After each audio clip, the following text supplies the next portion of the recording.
Welcome to this explainer. I am absolutely thrilled to guide you through today's topic because honestly, it's something that affects almost every single one of us. Today, we are setting up the ultimate showdown between two very common but surprisingly misunderstood pieces of plastic you probably have in your wallet right now: the standard state ID versus the real ID. We're going to break down exactly what sets them apart, why you might actually need one over the other, and how to navigate the whole system to get them without pulling your hair out.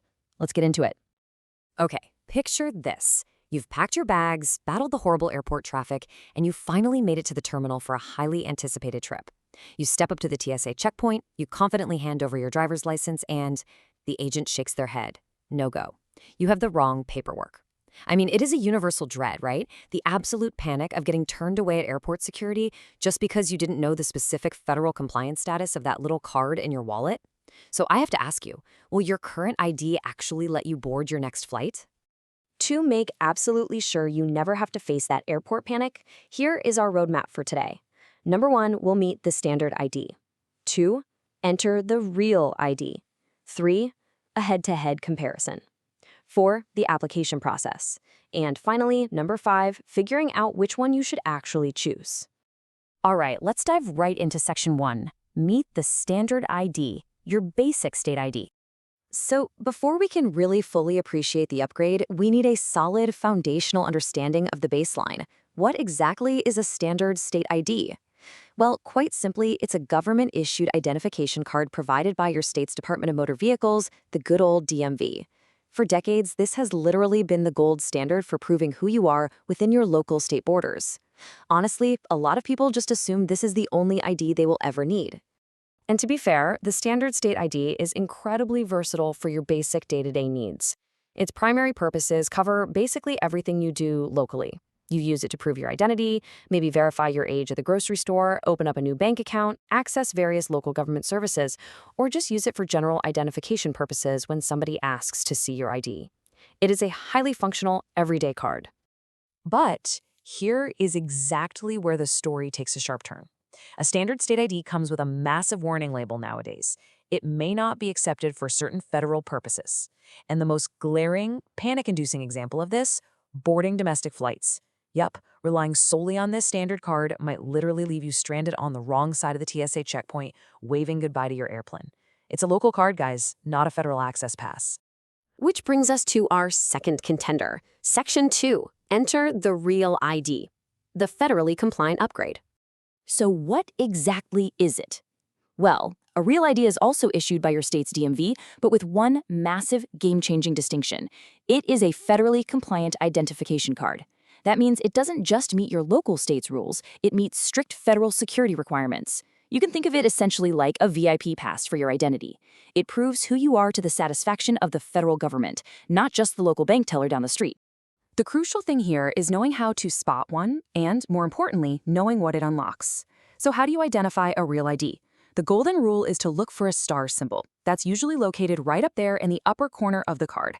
If you see the star, bingo, you are federally compliant. And what does that magic star get you? It clears you for domestic air travel within the United States, it grants you entry into certain federal buildings, and allows you to access military facilities. And remember, it still does everything the standard ID does. It really is the ultimate all-in-one upgrade. Okay, so let's put them in the ring together. Section 3, the head-to-head comparison. State ID versus real ID. Now, what's really interesting about this slide is how stark the contrasts are when you look at the data side by side. Notice the similarities first, right? Both are government photo IDs, both verify your identity, and both verify your age. They are tied right there. But look at the divergence when we hit federal territory. Domestic flight use, not always for the standard, but a definitive yes for the real ID. Federal facility access, pretty limited for the standard, but a solid yes for the real ID. Federal compliance, no for standard, yes for real ID. And finally, that all-important star symbol is totally missing from the standard card, but proudly displayed right there on the real ID. To distill this whole showdown down to its absolute core, the standard ID is simply not federally compliant, and it lacks the star symbol. The real ID is federally compliant, and it features that star. That is the visual and legal difference wrapped up in one neat little package. Honestly, if you can just remember this one comparison, you completely understand the entire structural difference between the two programs. Moving right along to the practical stuff, Section 4, the application process. time to navigate the DMV.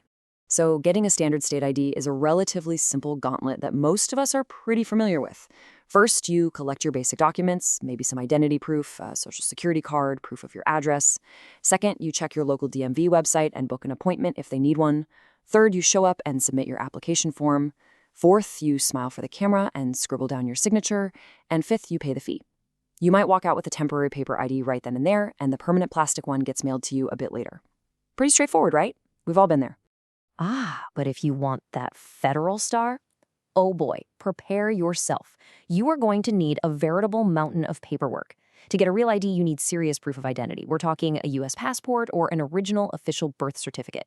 You also need proof of your social security number. This could be the card itself, a W-2 form, or an SSA 109 form. Then you need proof of residency, like a utility bill, a bank statement, or a lease agreement. And wait, if your current name doesn't match your birth certificate, oh, you better bring your marriage certificate, your divorce decree, or a court order.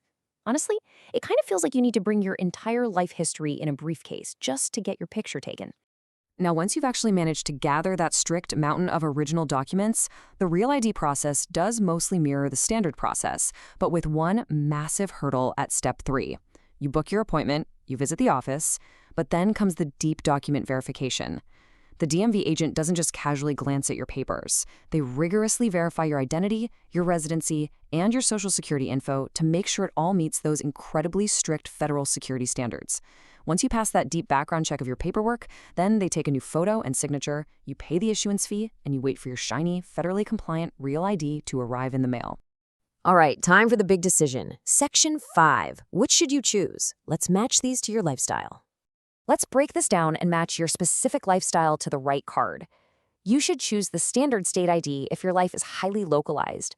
If you really only need basic identification for things like opening a bank account or verifying your age, and you absolutely do not plan to use it for federal purposes, meaning you really don't fly domestically, then honestly, the simpler document requirements of the standard ID might be absolutely perfect for you.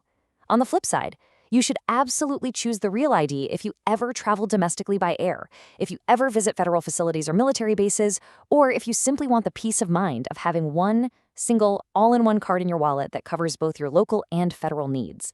It's all about what you need to do. Ultimately, the choice really comes down to how you move through the world and whether you want to be prepared for those federal checkpoints. So I actually want you to think about your own wallet right now. Literally pull it out if you have it nearby. Look at the top corner of your driver's license or state ID. Do you see a star? And if you don't, well, I'll leave you with this question.